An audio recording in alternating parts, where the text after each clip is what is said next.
Hello बच्चों, तो स्वागत है आप सभी को हमारे YouTube channel students study point में। तो आज हम लोग बात करने जा रहे हैं क्लास 12th का जो इंग्लिश चैप्टर से पोएम सेक्शन से एक चैप्टर है मैकाविटी द मिस्ट्री कैट पढ़ने के लिए, यानी एक रहस्यमय बिल्ली के बारे में पढ़ना है। तो उस चैप्टर का पूरा ऑब्जेक्टिव टाइप मैं यहाँ इस वीडियो में लेकर के आया हूँ। इस ऑब्जेक्टिव टाइप क्वेश्चन से एक भी क्वेश्चन फाजिल एग्जाम में नहीं पूछने वाला। तो चलो देखते हैं कि क्या क्या क्वेश्चन इस वीडियो में आया है। वीडियो को पूरा देखें ताकि फिर आपको दिक्कत ना हो और आराम आराम से देखें और समझें। कहता है पहला question, Macavity's power of levitation would make a satire. मतलब मैकाविटी जो है वो किनके पावर को हराए थे? तो फकीर सटायर के। किनके? तो फकीर सटायर के। क्वेश्चन नंबर 2 क्या कहता है? Macavity is outwardly. Macavity is outwardly. Macavity यानी जो बिल्ली था मैकाविटी, वो किसके बाहर था? तो रिस्पेक्टेबल के बाहर था। मतलब सम्मानित होता है। रिस्पेक्टेबल का मतलब सम्मानित होता है। फिर कहता 3, Macavity's footprints and not found in any one of Scotland Yard. यानी कहता है मैकाविटी का फुटप्रिंट मतलब पैरों का निशान भी नहीं है, और not found any one Scotland yard मतलब उनके स्कॉटलैंड यार्ड में, मतलब उनके पैरों का भी निशान नहीं है, कोई भी चीज़ नहीं है। इसका मतलब जो स्कॉटलैंड यार्ड में क्या क्या चीज़ मैकाविटी का उपस्थित नहीं थे, तो वहाँ एक भी फाइल उपस्थित नहीं थे। किस चीज़ का? तो मैकाविटी के बारे में जो क्राइम करता था उनकी एक भी कॉपी खोजोगा स्कॉटलैंड यार्ड। स्कॉटलैंड यार्ड का मतलब होता है इंग्लैंड की पुलिस स्टेशन को हम लोग स्कॉटलैंड यार्ड कहते हैं। तो वहाँ इनका जो मैकाविटी का प्रिंट फुटप्रिंट खोजो या कुछ भी खोजो तो उनका एक भी फाइल दर्ज नहीं था। चलो क्वेश्चन नंबर 4 की बात कर लेते हैं।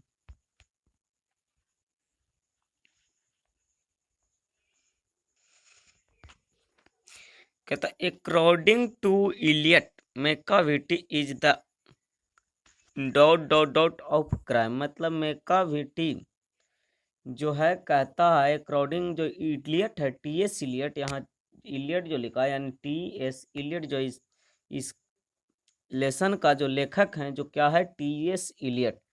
तो कहता मैकाविटी, तो मैकाविटी की तुलना जो किए हैं टी.एस. इलियट जो नेपोलियन ऑफ क्राइम से किए। किससे? तो नेपोलियन ऑफ क्राइम से।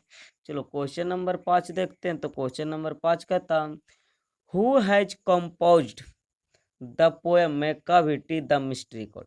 मतलब मैकाविटी द मिस्ट्री कैट का कंपोज्ड का मतलब हुआ किसने? मतलब इस पोएम को लिखा था। तो इस पोएम को जो लिखे हैं, जो राइटर हैं, वो कौन है? टी.एस. इलियट। टी.एस. इलियट। फिर क्वेश्चन नंबर 6 की बात करते हैं। तो क्वेश्चन नंबर 6 कहता है कि इलियट यानी TS. Eliot was award the Nobel prize of literature in. मतलब कहता है इस क्वेश्चन नंबर 6 की जो टी.एस. इलियट को नोबेल प्राइज मिला था वो कब मिला था? तो इसका जो नोबेल प्राइज मिला था 1948 ईस्वी में मिला था। क्वेश्चन नंबर 7 की बात करते हैं। तो क्वेश्चन नंबर 7 कहता T S. Eliot belongs to century. मतलब टी.एस. इलियट किस सेंचुरी से बिलोंग्स करते हैं? तो इसका जो राइट आंसर होगा 20वीं सेंचुरी, यानी कि 1965 ईस्वी में इनका मृत्यु और 1888 ईस्वी में इनका जन्म हुआ था। तो जब 1965 है यानी कि 1900 प्लस जा रहा है, इसी के बीच कह सकते हैं कि जैसे 1900 से एक भी प्लस गए तो इसको 20वीं सेंचुरी कहते हैं। इसीलिए बिलोंग्स कौन सेंचुरी से कर रहे हैं? तो 20वीं सेंचुरी से। क्वेश्चन नंबर 8 की बात करते हैं। कहता इलियट वाजे। इलियट क्या थे? तो इलियट एक पोएट भी थे, वर्स ड्रामेटिस्ट थे और क्रिटिक थे। मतलब ये सभी थे। क्वेश्चन नंबर 9 की बात करते हैं। तो क्वेश्चन नंबर 9 कहता Macavity the mystery cat is a poem. Macavity is a mystery cat कैसा पोयम है? तो होमर्स पोयम है। क्वेश्चन नंबर 10 की बात कर लेते हैं। तो क्वेश्चन नंबर 10 का, तो Macavity is the of Scotland Yard, यानी कि क्या है जो स्कॉटलैंड यार्ड में मेकाविटी का नहीं है? तो बेफाइलमेंट। बफॉलमेंट मतलब चकरा देने वाला था। मतलब मेकाविटी जो था वो स्कॉटलैंड यार्ड वालों को भी चकरा दिया, मतलब उनके भी जाल में नहीं फंस पाया।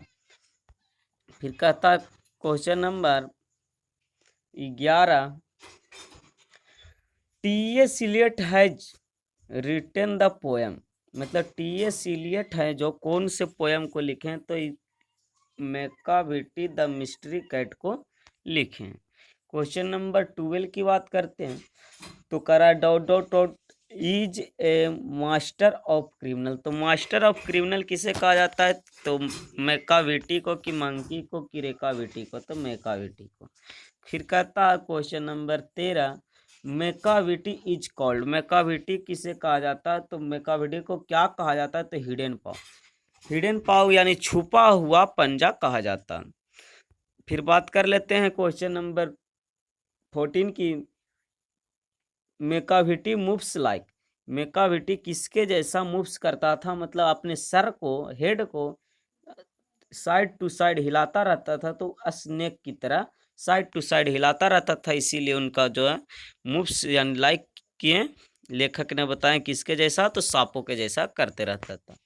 द पोएट कॉम्प्रिक्स मेकाविटी टू नेपोलियन, यानी कि जो कंपेरिजन किया गया मेकाविटी का, किसके साथ किया गया? तो मेकाविटी का कंपेरिजन नेपोलियन के साथ किया गया।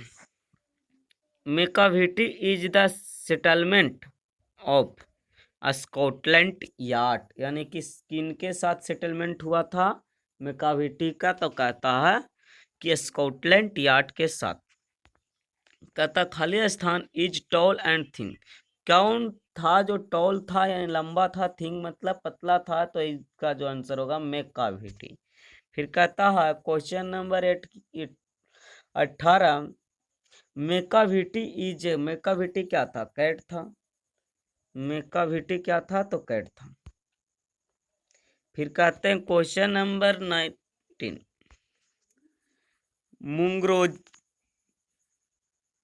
मुंगरोजी एंड ग्लिडेनबॉर्न आर अल्सो। मुंगरोजी और ग्लिडेनबॉर्न क्या है? तो ये दोनों भी एक बिल्ली थे, जिनकी तुलना मेकाविटी के साथ लेखक ने किया था कि इनके जैसा दो और बिल्ली है, और कौन कौन है? तो मुंगरोजी और ग्लिडेनबॉर्न।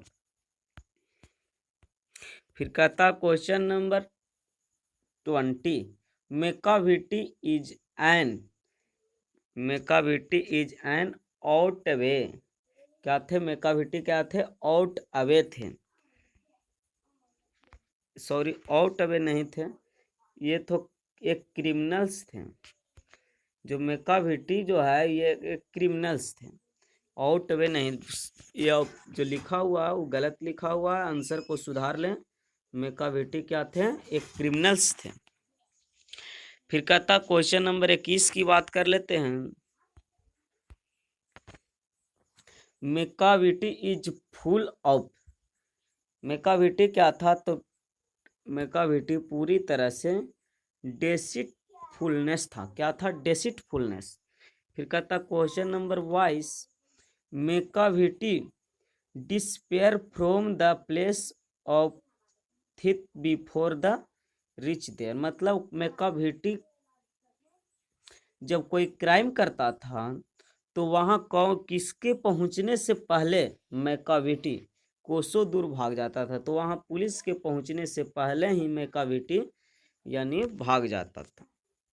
यानी मेकाविटी को भागने के बाद ही वहाँ पुलिस, बिफोर यानी बाद में वहाँ पुलिस आता था। फिर कहता है he is broken every human law is taken from. मतलब कि इन कहानी में बताया गया है कि उस सब ह्यूमन के प्रत्येक नियम को तोड़ दिया गया है। तो ये कहता है कि मैकाविटी में बताया गया, ये ह्यूमन्स लॉ, ग्रेविटी लॉ, ये फकीर सटायर सभी को हराए थे। फिर कहता है question number 24, and when the Foreign Office find that treaty gone astray is written why, यानी कि जो ये लिखा हुआ है जिसके राइटर क्या हैं, तो इसके राइटर भी है जो टी.एस. इलियट है। यानी कि एक पैराग्राफ उठा लिया गया है मतलब कहानी से, और इसका पूछता है कि राइटर कौन है, तो इसका जो राइटर है जो टी.एस. इलियट है। तो इस लेसन से इतना ही ऑब्जेक्टिव काफ़ी था। तो ये सब सारे ऑब्जेक्टिव की तैयारी कर लें और 1 से 2 बार वीडियो देखें ताकि इसका रिवाइज हो जाए। मतलब डेली मत देखें, लेकिन 15 दिन 20 दिन 1 महीना करके इस वीडियो को दोहरा दें ताकि आपको इस लेसन से अगर ऑब्जेक्टिव एग्ज़ाम में पूछे जाते हैं तो उससे छूटने वाली बात नहीं, क्योंकि इससे फाजिल एक भी ऑब्जेक्टिव नहीं बन सकता। जितना संभव था उतना ऑब्जेक्टिव हमने इस लेसन से बना दिया।